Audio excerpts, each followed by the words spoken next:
예, 오늘 함께 나눌 말씀을 찾아보도록 하겠습니다. 오늘 구약성경 신약성 두 군데입니다. 먼저 구약성경 에스라 10장 10절부터 12절까지 말씀. 우리 구약성경은 724쪽이 되겠습니다. 제가 있는 성경으로 724쪽 에스라 10장 10절부터 12절까지 말씀.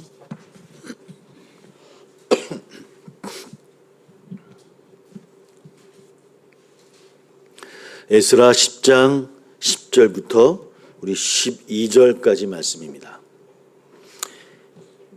예, 우리 같이 함께 봉독합니다. 시작.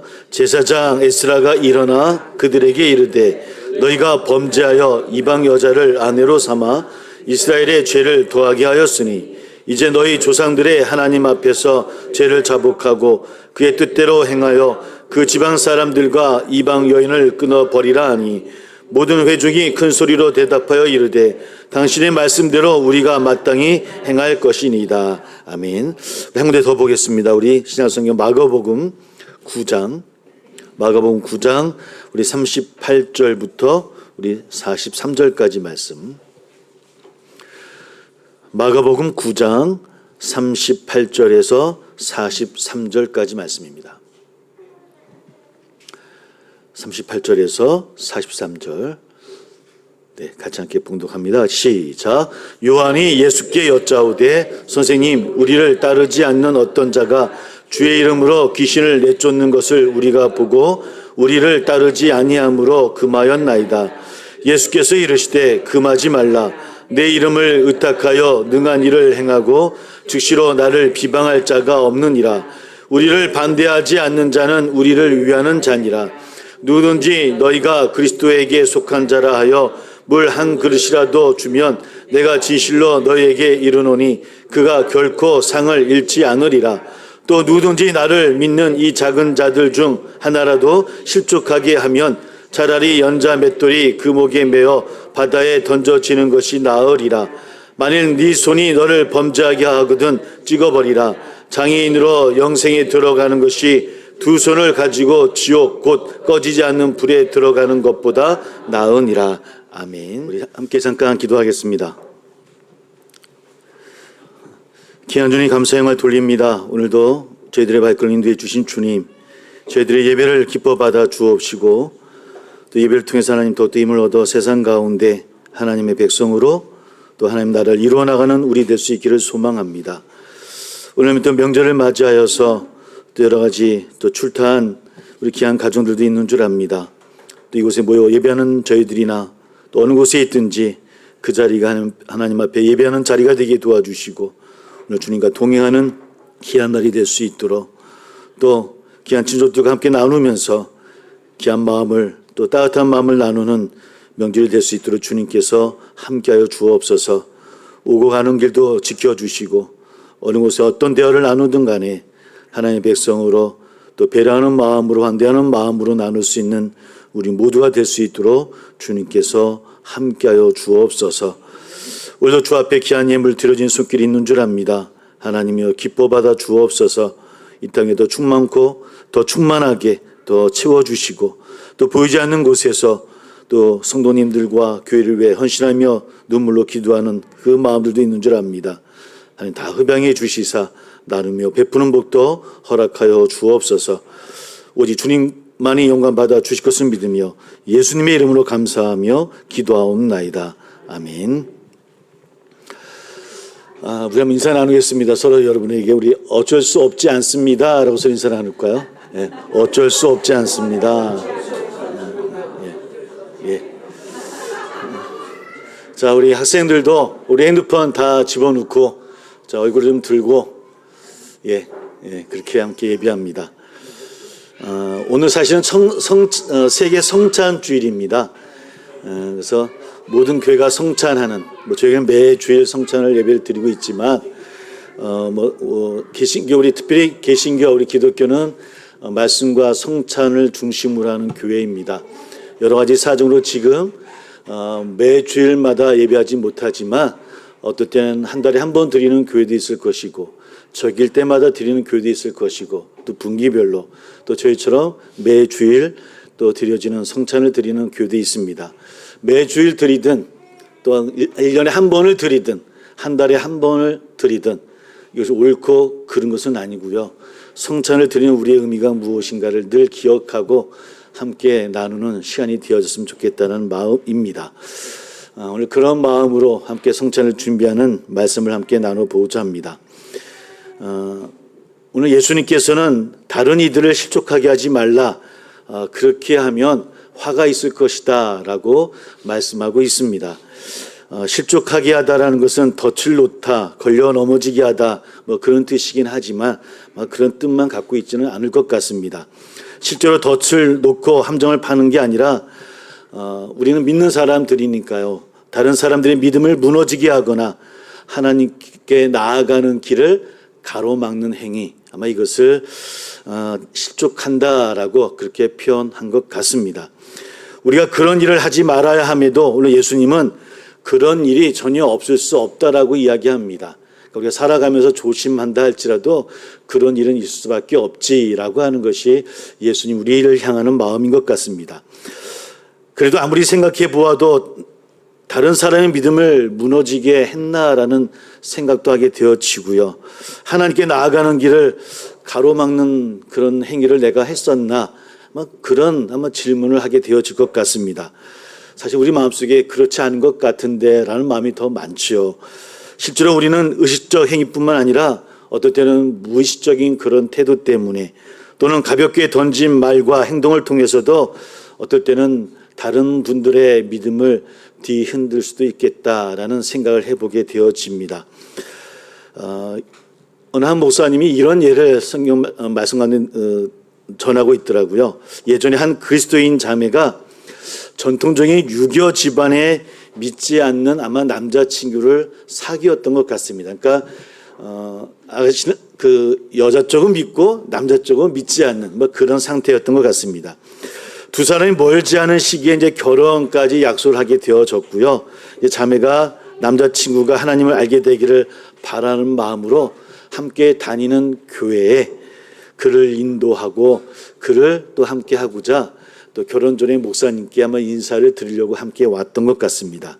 그런데 목사님께서 그 자매만 따로 불러서 좀 엄격한 어조로 이렇게 얘기하더랍니다. 그 사람과 헤어져라. 이유를 물었겠죠. 아가씨가 이유를 물었습니다. 그러자 그리스도인이 비그리스도인과 결혼해서는 안 되는 거야 라고 목사님께서 말씀을 하시더라는 겁니다. 그로 인해서 남자친구가 크게 실족하는 바람에 물론 교회도 안 다녔을 것이고요. 그 마음이 막히고 말았고 나중에는 그 자매까지도 교회에 나오지를 않게 되어졌대요. 다행스러운 것은 감사하게도 두 사람은 결혼해서 지금 열심히 신앙생활을 잘하고 있다고 합니다. 다행이죠. 아마 그 목사님도 일부러 그러지는 않았을 거라 생각이 들어요. 그리스도인이 비그리스도인과 결혼해서는 안 된다. 아마 저도 어렸을 때 그런 마음을 가졌던 분들이 참 많이 있었던 거 기억을 합니다. 아마도 구약 신명기 7장 3절로 4절에 이스라엘이 가나안 족속과 혼인하지 말라고 하는 그런 명령, 또 신약 고린도후서 6장 14절에 너희는 믿지 않는 자와 멍에를 함께 맺지 말라, 이런 말씀의 근거를 두고 목사님께서는 말씀을 하셨던 것 같아요. 권고를 했겠죠.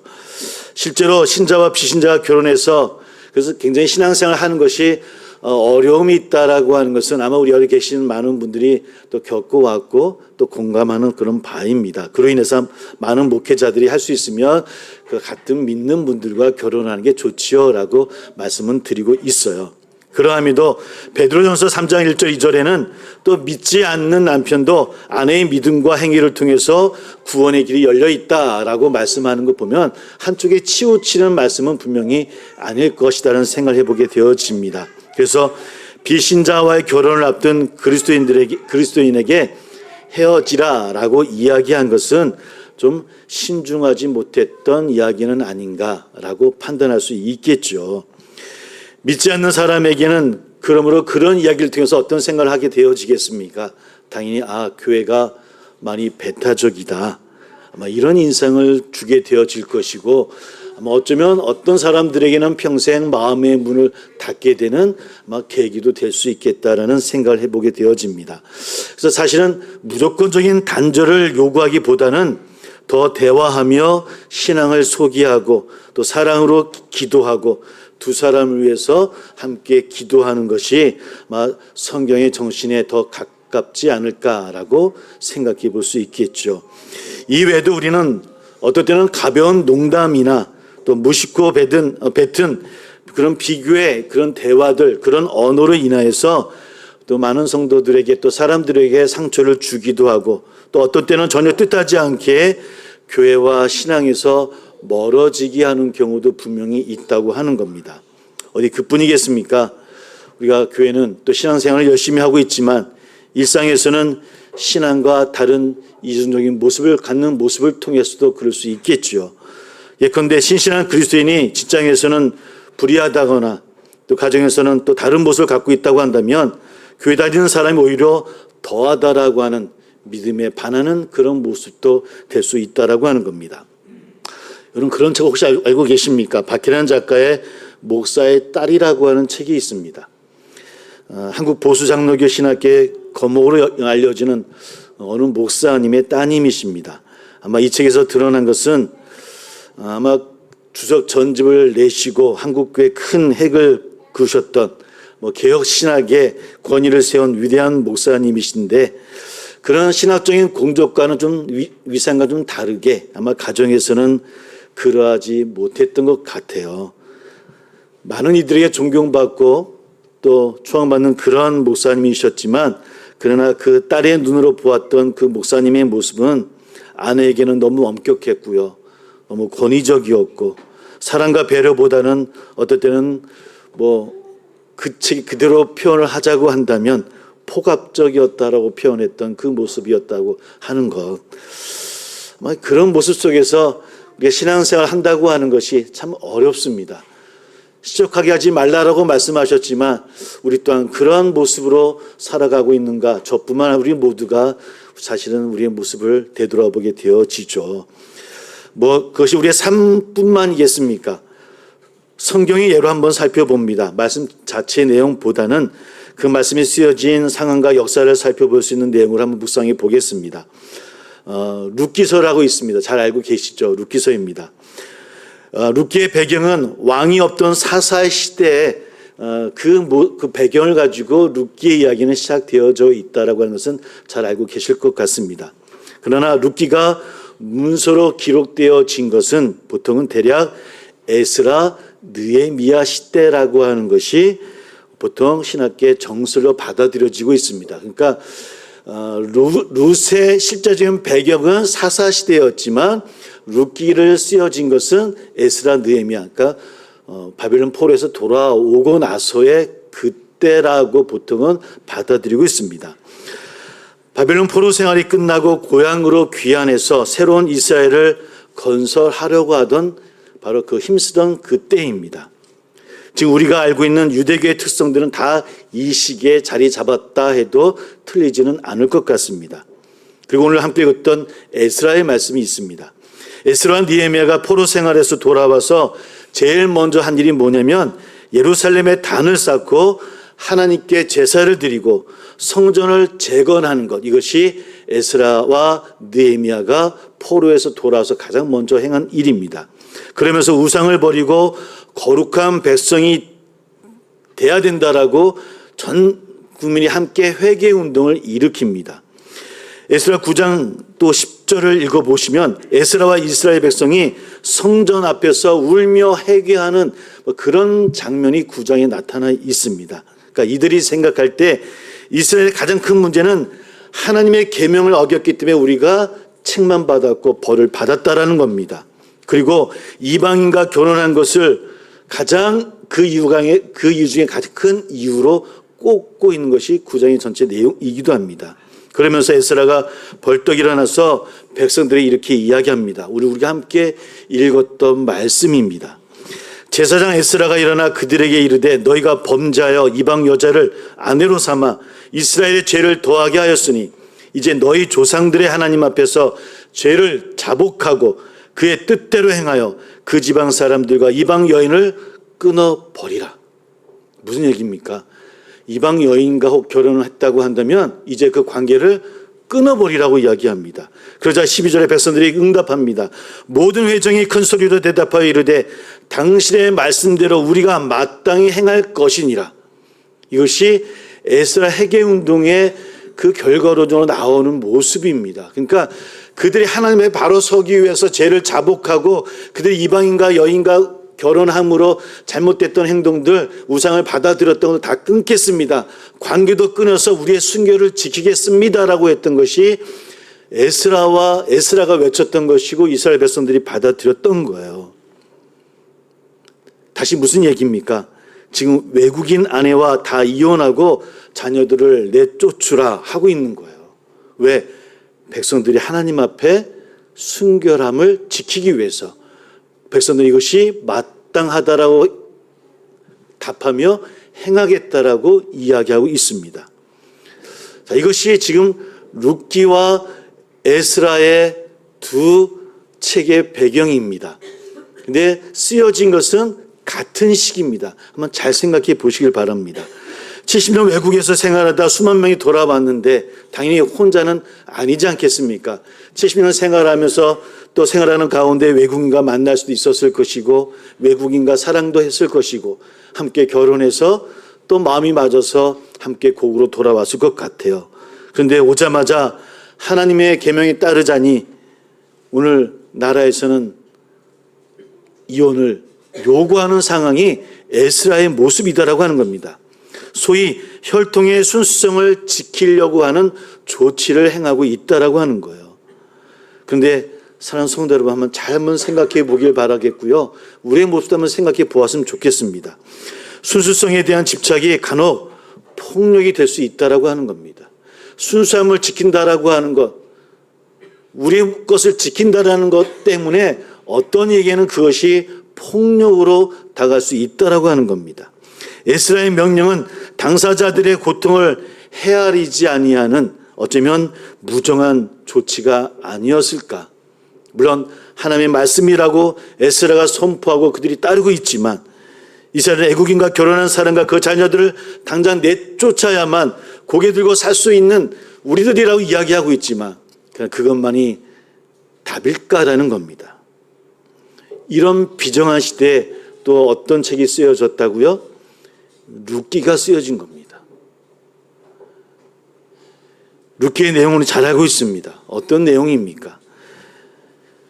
이방 여인이 그 어머니 시어머니를 따라서 다시 고국 이스라엘 돌아오는 이야기, 그 여인을 받아들여서 가문을 지켜나가고 예수님의 조상이 되어졌다라고 하는 그 이야기를 담고 있는 내용입니다. 어쩌면 룻기는 그렇게 이야기하고 있는 것은 아닌지요. 그래, 이방인이면 어때서요? 라고 이야기하고 있는 것 같아요. 이것이 성경이 우리에게 주는 말씀입니다. 정경이라고 하는 것이 에스라를 통해서만 외치고 순교를 외치고 교리를 외치는 것이 아니라 그로 인해서 아파하는 그 누구의 아픔도 살펴보아야 되는 것이 하나님의 백성이 살아가야 뜻이라고 하는 것을 말씀은 우리에게 전하고 있는 것. 이것이 바로 하나님의 뜻이에요. 이걸 위해서 룻기는 충실한 외국인 여성 이야기를 들려주면서 시대에 가득한 어떤 그 배타주에 맞서서 하나님의 진정한 사랑이 무엇인지, 하나님 어디에 눈길을 주고 계신지에 대해서 우리에게 말씀하고 있다라고 하는 겁니다. 노골적으로는 말하고 있지 않지만 룻기는 순수성의 이름으로 자양되는 그 폭력 앞에서 맞서고 있고 또 우리에게 이야기하고 있더라는 거예요. 그러면서 동시에 낯선 이들에게 대한 관용을, 환대를 우리에게 요구하고 있더라는 겁니다. 이방인도 왕의 혈통이 된다는 복음을 은근히 우리에게 들려주는 말씀이 바로 룻기서예요. 이렇게 보면 룻기는 그 당시의 시대를 향한 어쩌면 위험한 도전이 아니었겠습니까? 에스라나 느헤미야에 비해서 룻기서가 얼마나 위험한 그런 문서였을까라고 우리가 한번 살펴볼 수도 있을 것 같아요. 그러나 하나님은 그 말씀 또한 허용하시는 하나님이시고 그것 또한 하나님의 시선으로 바라보고 계시더라는 겁니다. 그러므로 사랑하는 성도 여러분, 그렇다고 한다면 우리는 어떻게 해야 될까요? 신족하지 말라 말씀하시는 주님이십니다. 그리고 그렇게 행하면 화가 있을 것이다라고 말씀하시는 주님이십니다. 그럼에도 불구하고 오늘 예수님 말씀처럼 우리가 실족하게 하는 일이 없을 수는 없다라고 하는 겁니다. 어쩔 수 없다라고, 우리 인간은 그런 거라고 그렇게 살아가면 안 된다는 겁니다. 그래서 오늘 제목이 어쩔 수 없다였습니다. 영화도 하죠. 어쩔 수 없지는 맞나요? 말이 어쩔 수 없지는 않습니다. 이것이 주님 우리에게 말씀하시는 거예요. 세상에 죄가 존재하는 한 우리 모두가 그런 실족해 하는 일들을 우리도 행하게 되어질 것이고 그런 실수를 범하겠지요. 그러나 예수님은 단순히 그것을 어쩔 수 없다라고 말씀하시고 있는 것이 아니라는 겁니다. 그래서 바로 이어서 그렇게 하는 자에게는 화가 있을 것이다라는 거예요. 어쩔 수 없는 거야라고 받아들이고 그냥 살아가면 안 된다는 겁니다. 이것이 우리의 순교를 지키는 것이고 우리의 순수성을 지키는 것이고 우리의 교회를 지키는 것이고 나의 신앙을 지키는 것이야 라고만 이해하고 받아들이고 누군가 아파하고 누군가 상처받을 일에 대해서 눈 감아버리는 일, 그래서는 안 된다는 겁니다. 혹 말씀에 그런 일이 있다고 해서 그것을 난 지키는 것이 하나님 앞에 바른 것이야 라고 혹 우리가 믿고 고백한다 할지라도 주님은 그로 인해서 아파하는 누군가가 있다고 한다면 바라보라는 겁니다. 시선을 그쪽을 향해야 된다는 겁니다. 하나님은 그 시선을 놓치지 않는다는 것, 이것이 오늘 우리에게 말씀하시는 하나님의 말씀입니다. 예수 심지어 실족한 자는 어떻다고 말씀합니까? 차라리 연자 맷돌이 그 목에 매어 바다에 던져지는 것이 더 낫다라고 말씀까지 행하십니다. 이거 그대로 받아들이시면 안 됩니다. 늘 비유는 비유라고 말씀을 드렸습니다. 더 강조하는 것이겠죠. 여기서 맷돌은 나귀가 끌고 가는 맷돌입니다. 실제 무게가 어떻게 되냐면 보통 100kg에서 400kg라고 합니다. 이걸 목에 메고 물에 빠지면 어떻게 되는 겁니까? 그만큼 우리가 심각하게 생각하고 그만큼 잘 받아들이고 생각해야 된다는 겁니다. 이것이 믿는 자의 모습이 되어져야 된다는 거예요. 뭐 어쩔 수 없지, 날 신앙만 지키면 되지, 우리 교회만 지키면 되지, 한국 교회만 지키면 되지, 이래서는 안 된다는 겁니다. 안 된다는 겁니다. 문자적으로만 이해하지 말고 정말 우리의 삶이, 우리의 신앙이, 우리의 말 한마디, 우리의 대화가 어떨 때는 신앙이라고 하는 우리의 고백들이 혹시 그것들을 통해서 어떤 이에게 아픔이나 상처가 되고 있는 것은 아닌지, 그것이 얼마나 심각한 일이었으면 또 과장법을 말씀하지 않습니까? 눈이 너를 범죄케 하면 빼어버리라. 장애인으로 들어가는 게 더 낫다라고까지 말씀하시는 주의 말씀이 그게 얼마나 중요한 것인지, 그리스도인으로서 얼마나 중요한 마음으로 삼고 살아가야 되는지를 우리에게 말씀하고 있더라는 겁니다. 사랑하는 성도 여러분, 추석 명절을 이제 맞이하고 보내게 되어집니다. 어떤 가족들을 만나고 또 친족을 만나고 친구를 만나게 되어지면 여러 대화를 나눌 것 같습니다. 할 수 있다고 한다면 우리는 마음이 넓은 그리스도인이 되어져면 참 좋겠습니다. 다 배려하고 다 받아들이고, 물론 안 될 것도 분명히 있죠. 그러나 그럼에도 불구하고 함께 아파하고 함께 기도하는 참된 그리스도인이구나 라고 하는 이야기를 많이 들을 수 있는 우리 세안교회, 이 한국교회 모든 성도님들이 다 되어지시기를, 그런 명절을 함께 보내시기를 주의 이름으로 축복합니다. 함께 기도하겠습니다.